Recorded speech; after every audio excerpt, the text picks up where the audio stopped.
Hey, what's up, Stay Tuners? It's your good friend Jimbo here, letting you know that today's podcast is presented by Podgo. Podgo is the easiest way for you to monetize your podcast, providing podcasters with a flat rate for ad space so you always know how much you get when you include an ad from Podgo. I recently joined as a member and you can too. Apply today and let them know that you heard it from Stay Tuned Sports and you start earning today. That's podgo.co at podgo.co.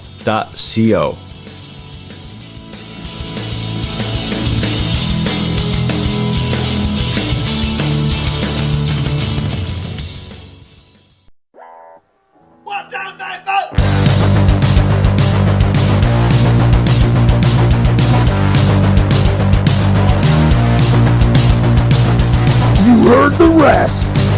Now here's the best Stay Tuned Sports Podcast.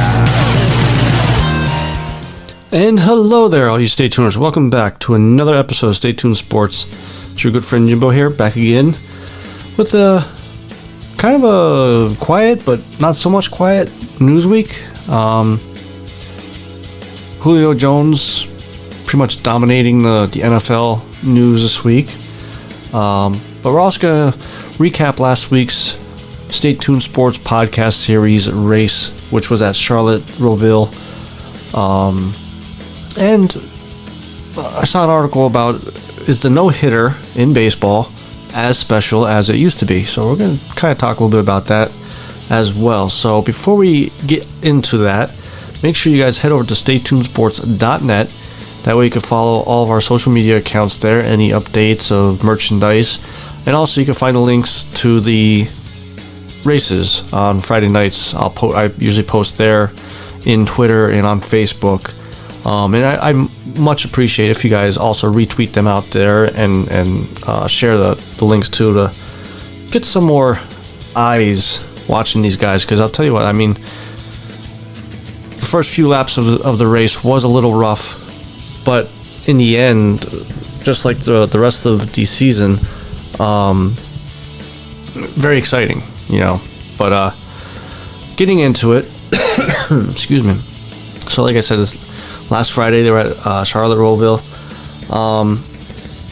I will start off by saying there's one racer that I am no longer allowed to say his name, because every time I either put him in my top 3 racers to watch or start rooting for him, he crashes. So, and that person knows who he is.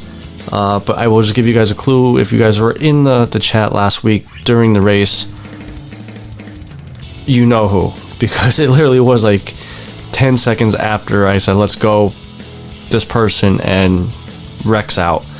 But this week they're actually at Dover, so it should be a little bit better race. Like I said, the beginning of the race was a little rough. 3 cautions within the first 10 laps. Rouville being a road course, so there is a little bit of toughness, I guess you would call it. I know leading up to the race, listening to the guys, that they pretty much all agree that if there's going to be wrecks, it was going to be in turn 1, which turns out that's where most of them happen. But at the end of the day, I don't know why I keep saying the, it should be the. At the end of the day, Mitchell Adams bet Tristan Marr on the last lap, last turn, and I mean, there was a little bump there, but also Tristan hit the median, I like to call them. I forget what they called them on the broadcast there. But a little side note too, I want to give a little quick shout out to Peter, the broadcaster for 3Y TV. Had me up in the booth for a little bit talking to him about the iRacing, about Stay Tuned Sports and all that stuff. So I appreciate having me up in the booth, and I definitely wouldn't mind being back up there as long as my technology equipment doesn't act up. I mean, I had everything set up because I knew I was going to be getting interviewed. I had everything set up and got the message from him, and all of a sudden nothing wanted to work. I'm like, oh crap. So, but got it to work. And if you guys want to rewatch that replay, it's over on YouTube, 3x TV. It's the Stay Tuned Sports Truck Series. Like I said, this week we're at Dover. Should be a lot better race than these past couple weeks. I don't think there's going to be any bad feeling carried over. I mean, I know there was a little bit of bad blood with some of these wrecks that happened last week, but I don't think there will be this time around. As far as my 3 racers to watch, I have Ben Adams is my first one.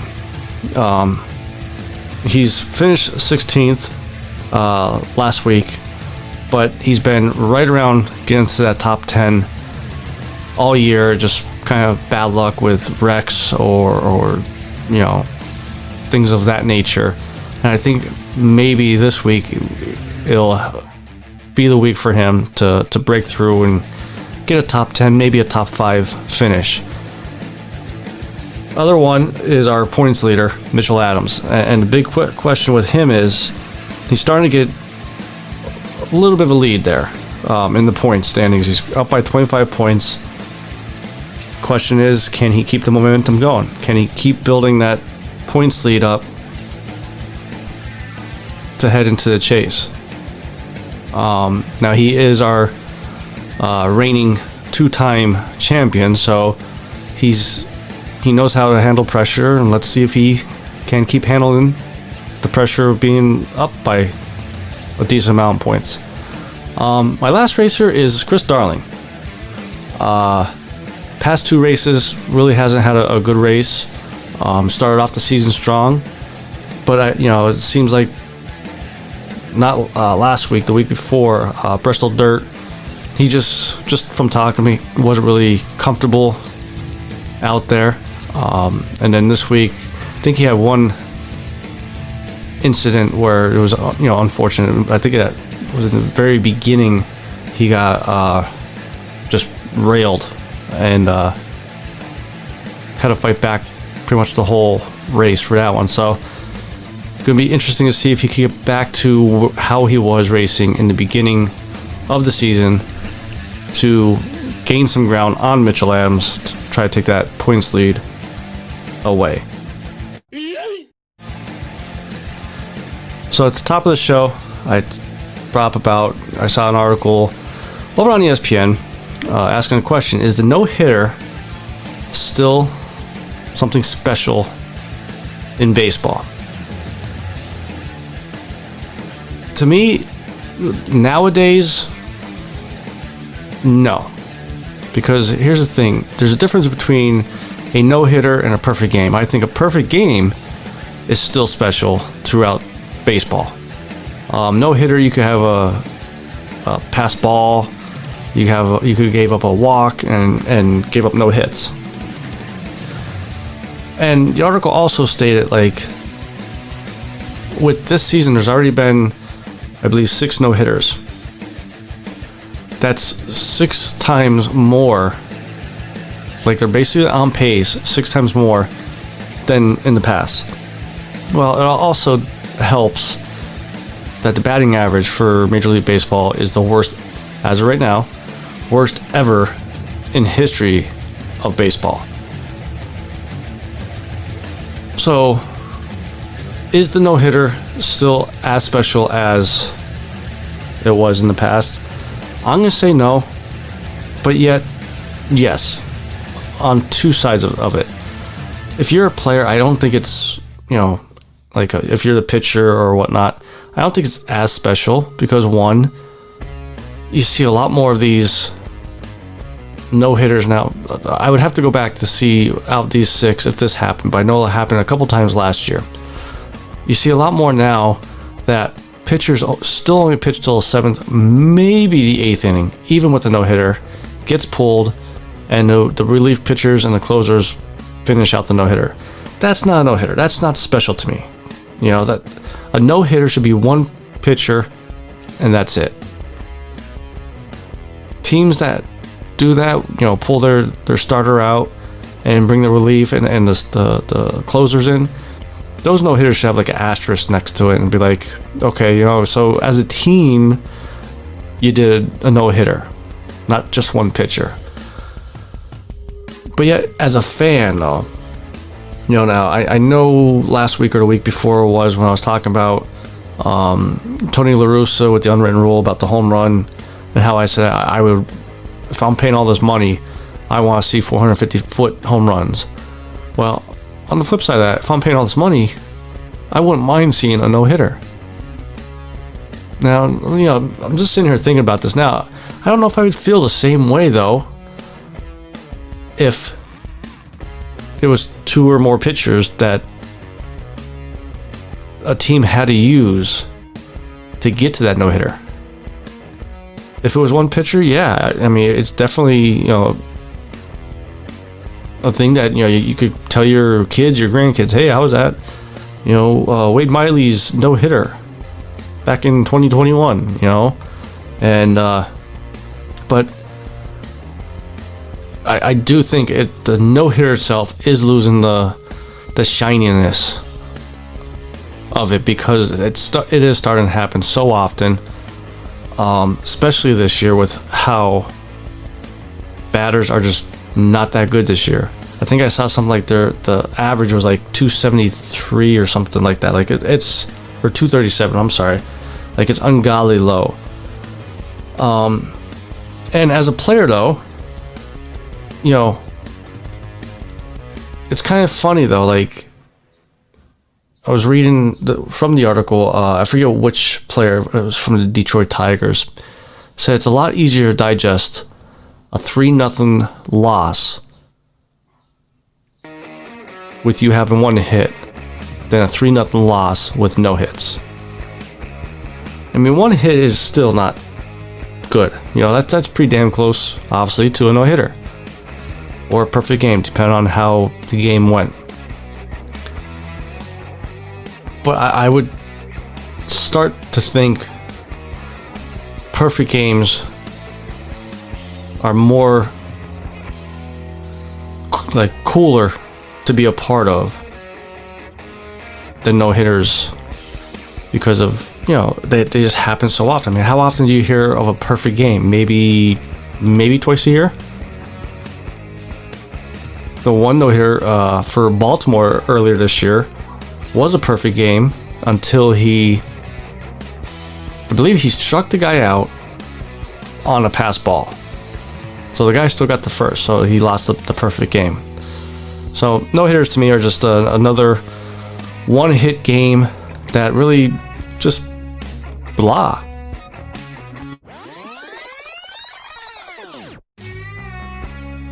So I don't know if you guys saw Julio Jones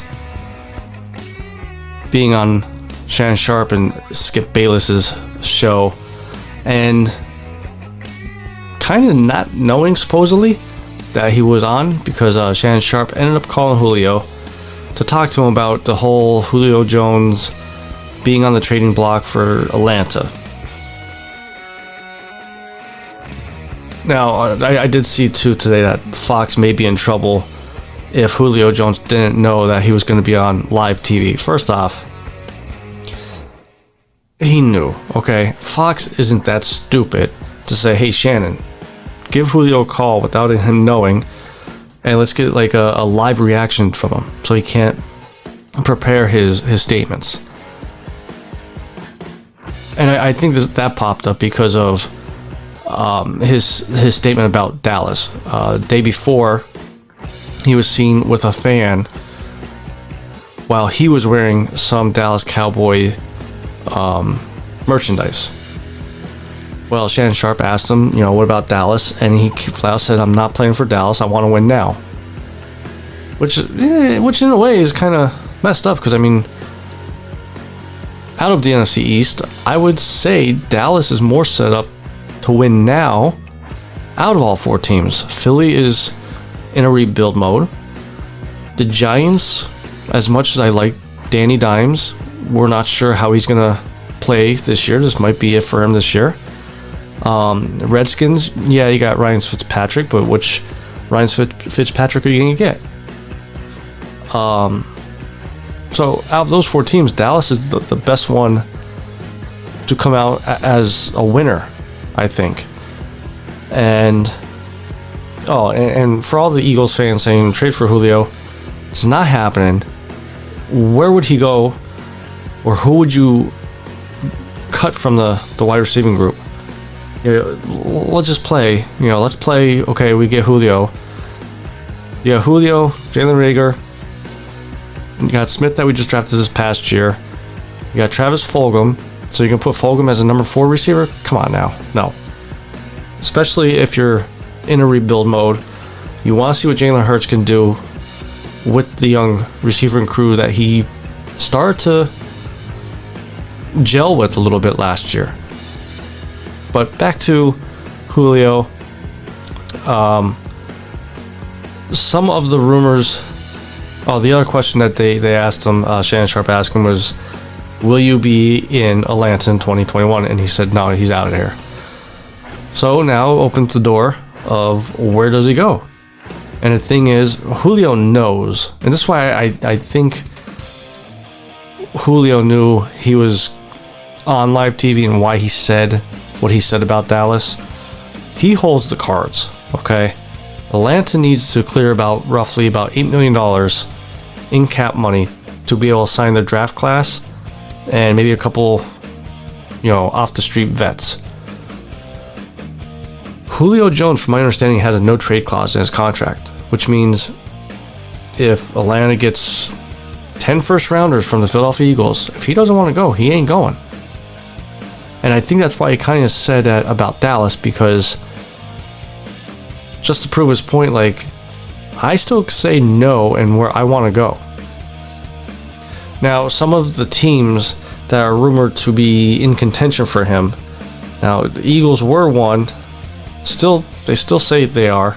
The Ravens, the 49ers, Patriots, Colts, and Chargers. Now those 5 teams, I would only think the Ravens would be the one he would be willing to go to, because you got a good running game, you got Lamar Jackson there. He would help out with the young receiver that they just drafted.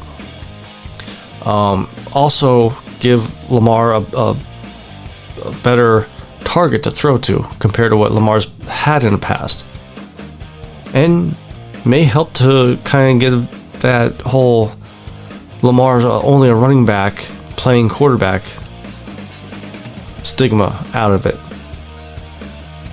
Do I think he's going to go there? I don't know. It's tough to say. I mean, I'm going to get to my 3 teams I think they're going to go to, which, even though I said it's tough to say, I do have the Ravens down as one of them. And the rumor is, obviously, the Falcons want a first-round draft pick for him. Will they get it? I think it's possible. I know a lot of you guys are going to probably say I'm nuts for thinking that. But hear me out. In his 10 years, this is going to be his 11th year coming up. In his 10 years, he started 15 or more games, I believe 8 of those seasons, okay? And when he's on the field, he's top 3. When he's not, obviously, the 2 years that he did get hurt, like last year, he only played 9 games. I think there was one earlier in his career, he only played 5 games. I mean, he's had multiple years over 1,500 yards receiving. He's a big body. And the thing I like about him is this is actually the first time I really noticed he's vocal about his situation. Unlike Aaron Rodgers. Aaron Rodgers, you hear about him every year, bitching and moaning and crying about something. I don't really remember Julio crying like that to get what he wants.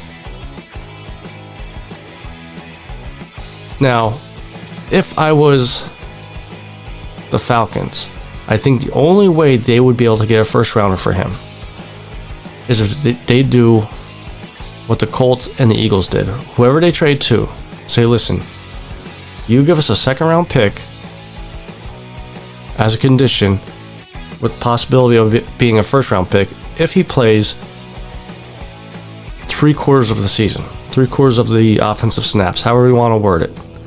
Because again, he's played 15 or more games out of 8 of the 10 years. So he does prove that he could play at least 3/4 of the season. 3/4 of the season, if you want to just base off of games, 3/4 of the season is just 12. Well, the extra week this year, be 13, 14 games. I mean, he's proven he could do it. And there are teams out there that do have the cap space that could take that massive contract on.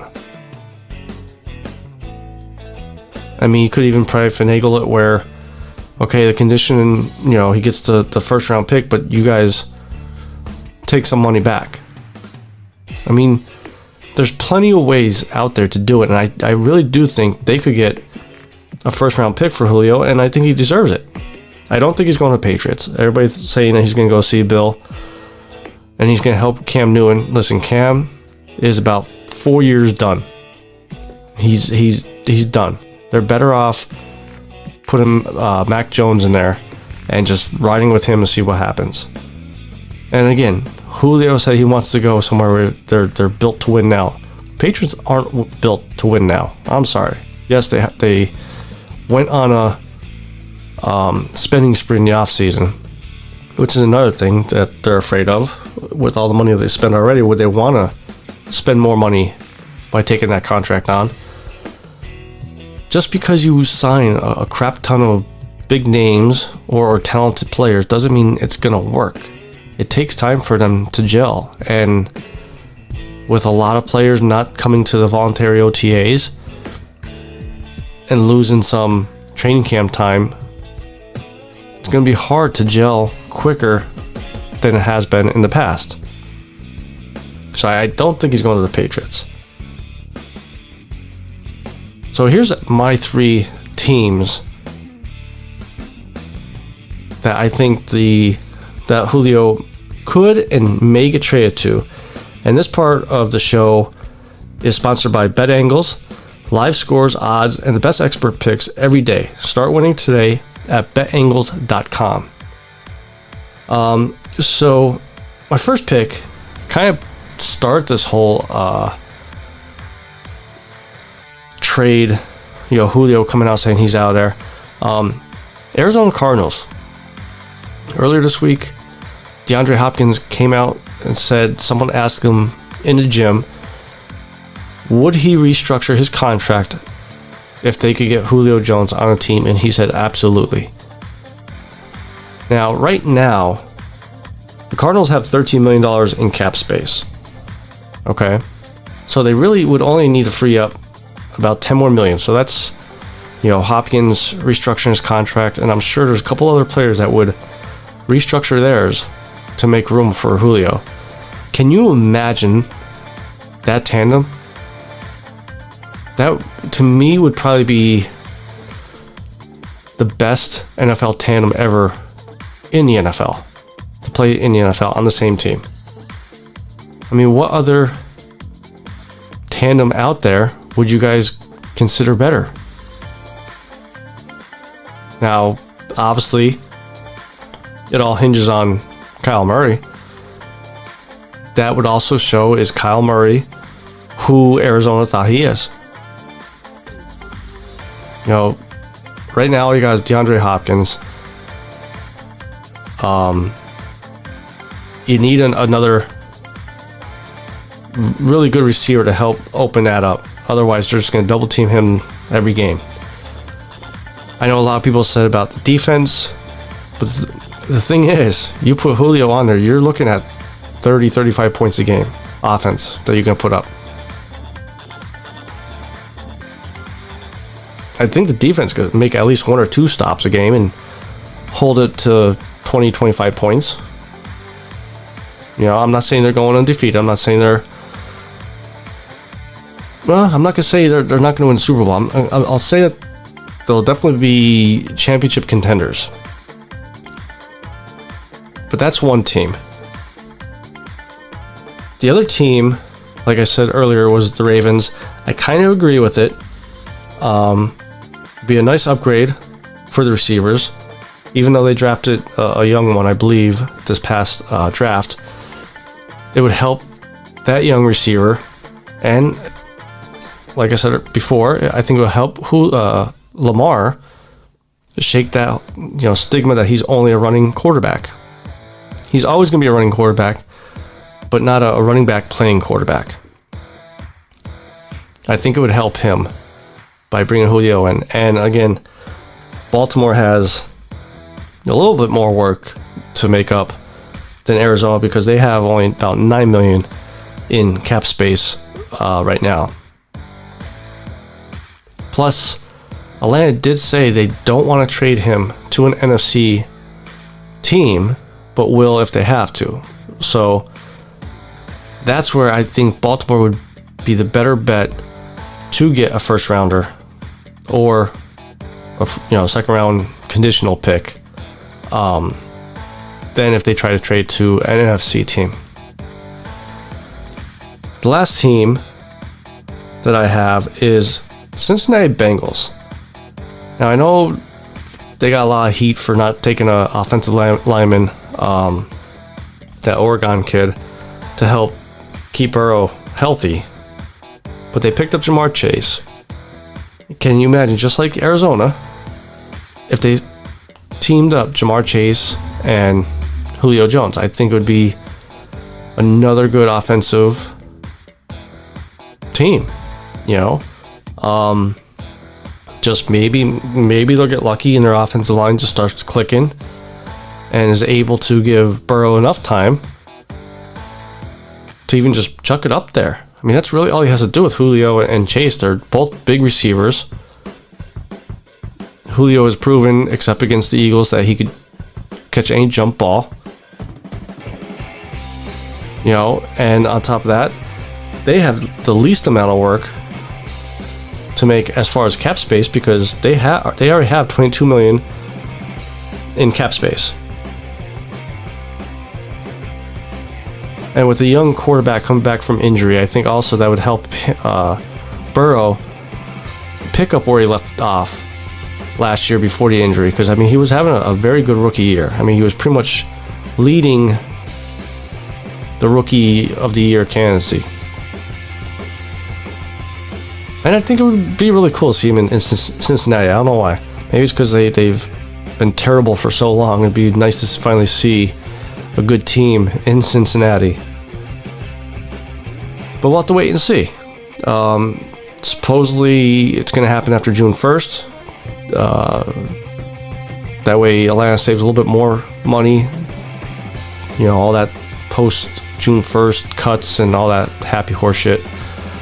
But I think that's going to be it for this week.